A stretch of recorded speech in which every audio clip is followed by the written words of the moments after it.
Hello दोस्तों, आप सभी का स्वागत है आपके अपने चैनल प्रैक्टिस विथ एचएस में। हम लोगों को पता है, हम लोग जो है नेवी एमआर के प्रैक्टिस सेट सॉल्व कर रहे थे। हम लोग 14 प्रैक्टिस सेट पूरे सॉल्व कर चुके हैं और प्रैक्टिस सेट नंबर 18 का पार्ट 1 हम लोग जीके का कंप्लीट कर चुके हैं। आज हम लोग मैथ शुरू करने वाले हैं, तो चलिए वीडियो शुरू करते हैं। वीडियो शुरू करने से पहले मैं ये बता देना चाहता हूँ, इसमें जितने भी क्वेश्चन हैं वो सिर्फ नेवी के लिए ही नहीं, एसएससी, बैंक, रेलवे, जितने भी अदर वनडे एग्जाम होते हैं और जिनमें भी 10th level math, GK and science आती है, उन सभी के लिए बहुत इंपॉर्टेंट क्वेश्चन है। तो कोई भी बच्चा इन्हें पढ़ सकता है। ठीक है बच्चों, 10-15 मिनट देने से कुछ नहीं जाता आपका, समझ रहे हैं? तो आई होप आप लोगों को समझ में आ रहा होगा। तो वीडियो शुरू करते हैं। ठीक है बच्चों, चलो। तो हम लोगों ने देखो, ये मैं ये लिख कर रखता हूँ, सिर्फ क्वेश्चन यहाँ पे समझाने में सही रहता है। मैं ये दिखा देता हूँ आपको।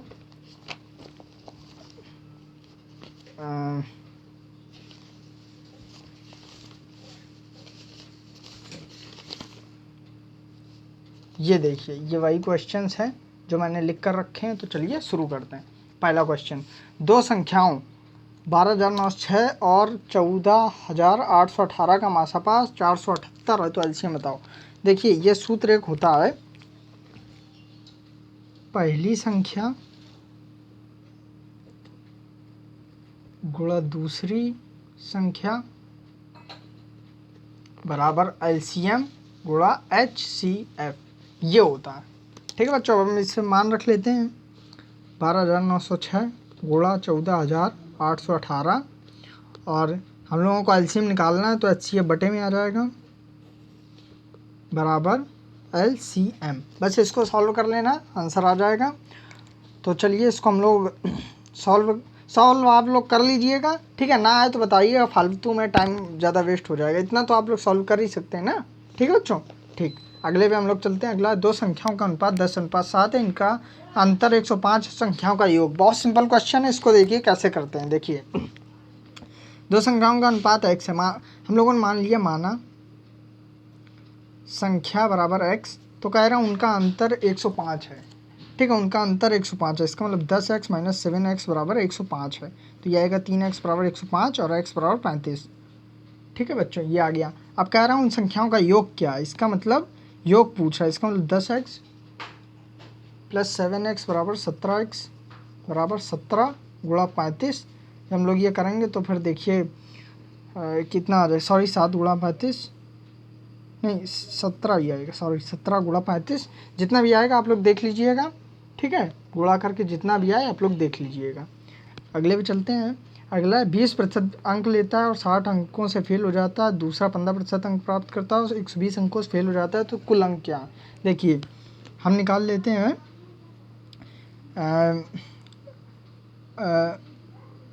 प्रतिशत अंकों का जो अंतर है वो हम देख लेते हैं पहले। वो है 20 - 5 15 बराबर 5%। ठीक है, और अंकों का अंतर हम देख लेते हैं, वो कितना है? वो है 120 - 60 बराबर 20।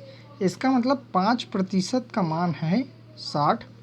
इधर 1% का निकालेंगे तो ये आ जाएगा 60/5। होता 100% है, कोई भी चीज़ 100% होती है। 100 का गुणा इधर कर देंगे तो इधर भी 100 का गुणा कर देंगे, बस सॉल्व कर लेंगे इसे। तो ठीक है बच्चों, 15 नहीं, इधर से 20 × 5 = 100 और फिर 6 × 2 = 12, ये आ जाएगा हमारा। ठीक है बच्चों, 1200 हमारा आंसर आ जाएगा। आई होप आप लोग समझ रहे हो। 1200 टोटल मार्क्स 1200 थे। ठीक है, समझ में आया? ना समझ में आया तो फिर से बता देता हूँ। पहले हमने प्रतिशत का अंतर कर लिया, फिर अंकों का अंतर कर लिया। तो जो प्रतिशत का अंतर है वो अंकों के अंतर के बराबर है। 1% निकाल लिया, होता अर्चिक 100% है। 100% हमने निकाल लिया। अब ये समझ में आ रहा होगा आप लोगों को। चलिए अगले पे चलते हम लोग। ठीक है, जो क्वेश्चन आप लोग सॉल्व कर सकते होंगे वो आप लोग करने की कोशिश करिएगा, नहीं आता है तो तब हम बताते हैं। ठीक है बच्चों, तो 1 मिनट।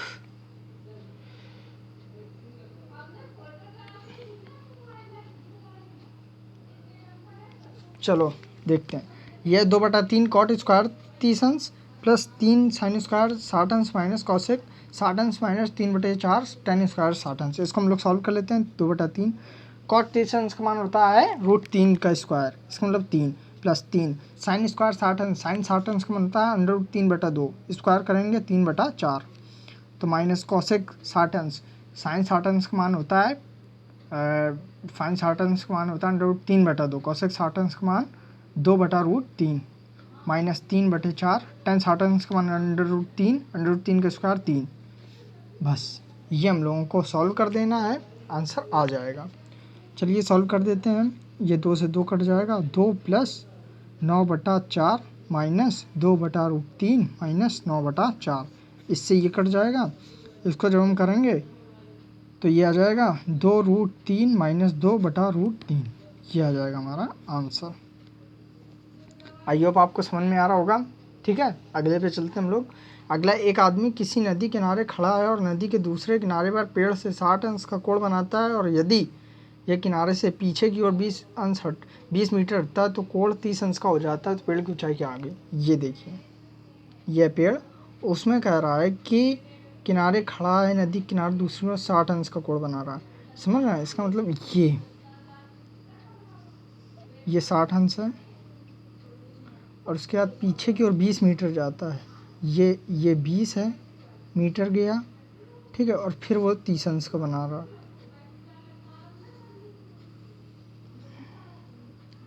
ठीक है बच्चों, फिर वो 30 अंश का बना रहा, ये वो कह रहा है। और अब वो कह रहा है कि ये बतानी है h। ठीक है, ये कह रहा है ये a है, ये b है, ये c है, ये d है। तो अब हम लोग देख लेते हैं।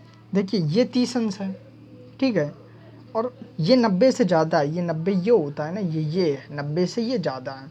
देखिए तीनों का 180 अंश होता है, हर एक कोण 60 अंश का होता है, 60 60 60। ठीक है, ये 30 का है, तो ये हम निकालेंगे, ये कितना आएगा, तो ये हमारा आएगा 60 माइनस 30, इसका मतलब ये भी 30 होगा। समझ रहे हैं आप लोग, आई होप समझ में आ रहा होगा। अब ये 30 है, अब देखना, अब एक प्रमेय होती है, आप लोगों ने पढ़ा होगा, ये देख लीजिए, लिख लीजिए। समान कोणों के सामने की भुजाएं समान होती हैं। ठीक है, समान कोणों के सामने की भुजाएं समान होती हैं। ठीक, तो इसका मतलब पता है क्या है, अगर ये 20 मीटर है तो ये भी हमारी 20 मीटर होगी। कौन सी, ये भी हमारी 20 हो गई। समझ रहे हैं आप लोग, समझ में आ रहा है। देखिए ऐसे, तो ये हम लिखेंगे कि AB बराबर 20, इसलिए BD या DB बराबर भी 20 होगा। अब हम लोग ये देख लेते हैं, त्रिभुज CBD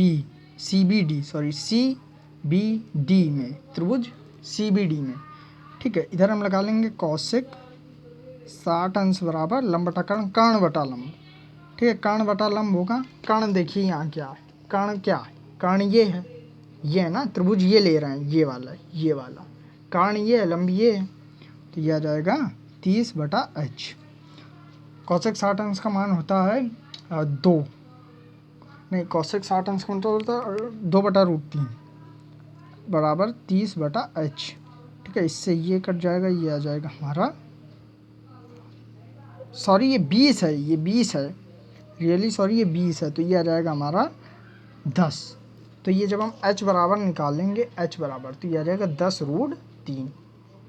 ये हमारा आ गया आंसर। आई होप आपको समझ में आ रहा होगा। मेरे क्वेश्चन इधर तक हो गए हैं। ठीक है, 10 क्वेश्चन हम लोग कर चुके हैं, 10 क्वेश्चन हम लोग पूरा कंप्लीट कर चुके हैं। देख लीजिए, 1 2 3, सॉरी ये रह गए हैं कुछ, सॉरी ये 10वां नंबर हो गया है। अभी चौथा नंबर हम लोग करते हैं। ठीक है, वो आगे पीछे हो गए, सॉरी बच्चों। चलिए देखते हैं। 30 बैलों और 50 भैंसों का कुल मूल्य 42,000 है। ठीक है, एक बैल का औसत मूल्य 600 है, तो देखिए औसत 600 है, इसका मतलब 600 बराबर कुल बटा भैंस कितनी है 50, बैल का है, सॉरी ये बैल का है। तो जब कुल निकालेंगे, ये बैल का है बच्चों, तो ये आ जाएगा 18,000।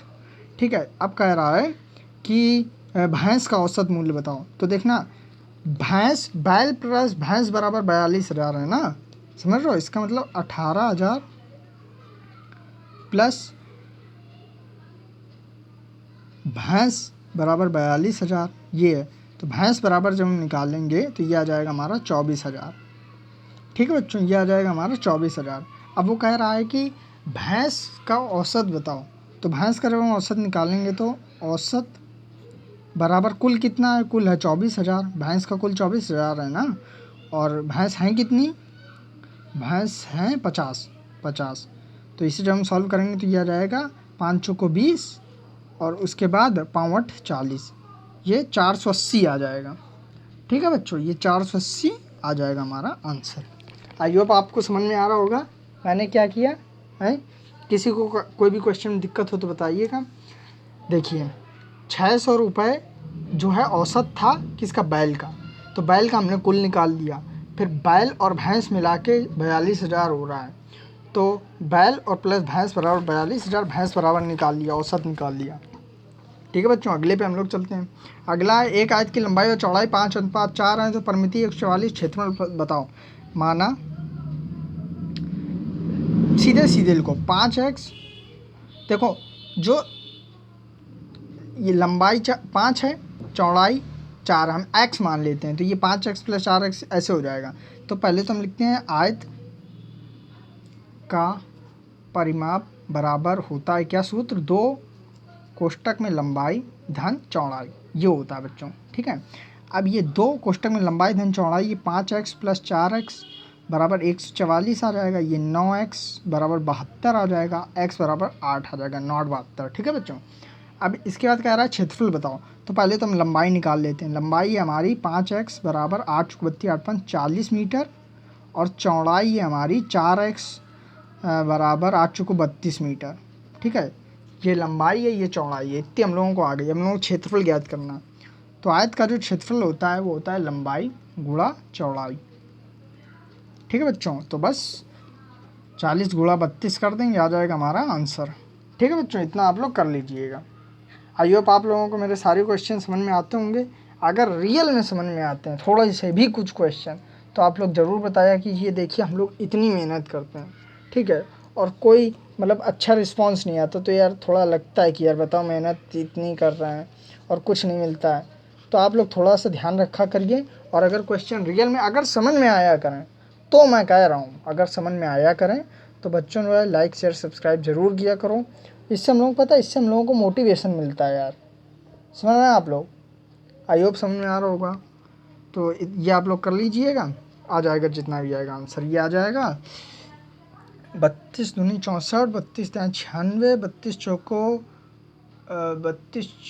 128, 1280 आ जाएगा हमारा आंसर। ठीक है बच्चों, आई होप आपको समझ में आ रहे होंगे। कोई भी क्वेश्चन कहीं भी डाउट हो ज़रूर बताइएगा। अब हम लोग 6वें नंबर पे चलते हैं। ठीक है, ये एक रेलगाड़ी 300 किलोमीटर की दूरी को सामान्य समय से 2 घंटे पहले, 2 घंटे पहले का मतलब समझ रहे हैं आप लोग, इसका मतलब है कि 2 घंटे कम समय में कर लेती है। ठीक है, उसकी चाल 5 किलोमीटर प्रति घंटा बढ़ा दी जाए तो उसकी सामान्य चाल क्या होगी। तो पहले तो हम देख लेते हैं समय, T1, ये कब का समय है, जब चल रही है पहले, जब 2 घंटा पहले चल रही। देखो समय बराबर होता है दूरी बटे चाल, दूरी है 300 और चाल हमने मान ली v। ठीक है, और ठीक है, तो फिर हम करते हैं, फिर T2 निकालते हैं। समय बराबर दूरी बटे चाल, चाल में 5 प्लस जोड़ दिया है। ठीक है, इतना हो गया।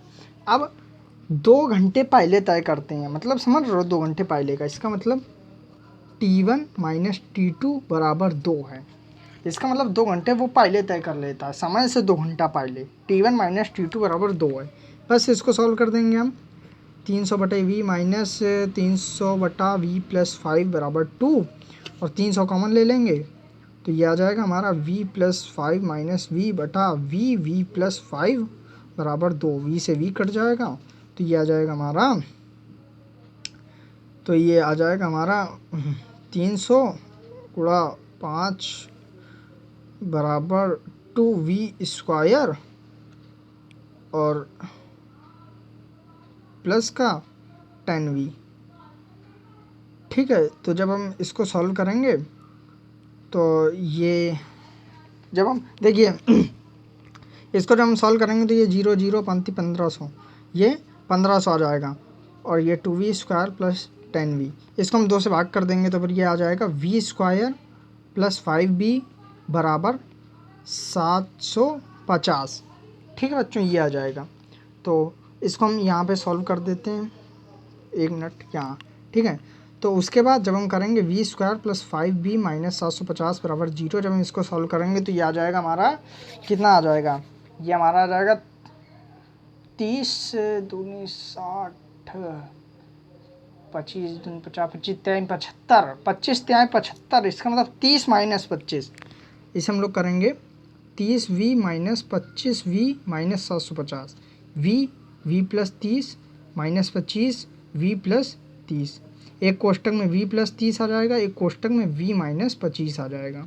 तो v प्लस 30 बराबर 0 हो जाएगा, v बराबर माइनस 30 हो जाएगा। चाल हमेशा माइनस में नहीं होती है तो ये कट जाएगा और दूसरा v माइनस 25 बराबर 0 हो जाएगा। v बराबर 25 किलोमीटर प्रति घंटा, यानी 25 हमारा आ जाएगा आंसर। आई होप आप लोगों को समझ में आ रहे होंगे मेरे क्वेश्चन। अगर रियल में बच्चों समझ में आते हो तो ज़रूर जो है किया करो लाइक, सब्सक्राइब, शेयर। ठीक है, अगले पे चलते हैं हम लोग। अगला है R1 व R2 समीकरण x² minus plus kx plus 12 बराबर 0, R1 माइनस R2 बराबर 1, तो k का मान बताओ। भाई बहुत सिंपल है, R1 माइनस R2 बराबर 1 है, R1 प्लस R2 बराबर जो सूत्र होता है वो होता है माइनस b/a, ये मान रख देना। और R1 इंटू R2 बराबर होता है c/a। इससे ये इसका मान और इसका मान रख के सॉल्व कर लेना। ठीक है, सूत्र लगा के। आई होप आपको समझ में आ गया होगा। अगर ये क्वेश्चन आप लोग होमवर्क के लिए है, करने की कोशिश करिएगा, नहीं आता है तो मैं कल बता दूंगा। ठीक है बच्चों, इस पे चलते हैं। इस पे क्या करना है, इस पे बस कुछ नहीं, सीधा सॉल्व कर देना है। sin² थीटा बटे sin theta, sin² theta plus cos² theta 1 होता है, 1/sin थीटा बराबर cosec थीटा। हो गया सॉल्व, कुछ था ही नहीं इसमें। ठीक है बच्चों, अगले पे हम लोग चलते हैं। अगला ये है, एक किले में 150 आदमियों को 45 दिन के लिए भोजन सामग्री है।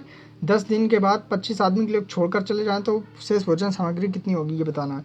तो ध्यान रखिए, पहले 150 थे लोग, ये आदमी हैं, ये दिन है। इसको करने की ट्रिक क्या होती है, पहले 150 हो गए, ठीक है, ये ट्रिक है, समझिएगा। और 45 10 दिन बाद, तो इधर हम लिख लेंगे 45 से 10 दिन बाद 35 हो गए। ठीक है, और उसके बाद ये हो जाएगा 25। ठीक है, ये 25 आदमी किले को छोड़कर चले गए, इसका मतलब 125 हो गए। फिर ये हम मान लेंगे x, तो ये देखिए घट रहा है इधर और इधर ये बढ़ रहा है। ठीक है, अब हम इसको सॉल्व कैसे करेंगे, इसको हम ऐसे सॉल्व करेंगे, 35/x बराबर 125/150। इसे सॉल्व कर लीजिएगा, आ जाएगा आंसर। आई होप समझ रहे होंगे। कल मैं इसे फिर से रिपीट करा दूंगा। ठीक है बच्चों, इसे देख लेते हैं। ये मूल दिया है, इसका समीकरण बताना है, x² माइनस अल्फा धन बीटा कोष्टक बंद x into plus alpha into beta बराबर 0, ये सूत्र होता है। इस पर आप लोग मान रखेंगे, आ जाएगा आंसर। ठीक है बच्चों, तो आज के लिए इतना ही रखते हैं। आई होप आपको समझ में आ गया होगा। कहीं भी कोई भी क्वेश्चन में दिक्कत हो तो बताइएगा।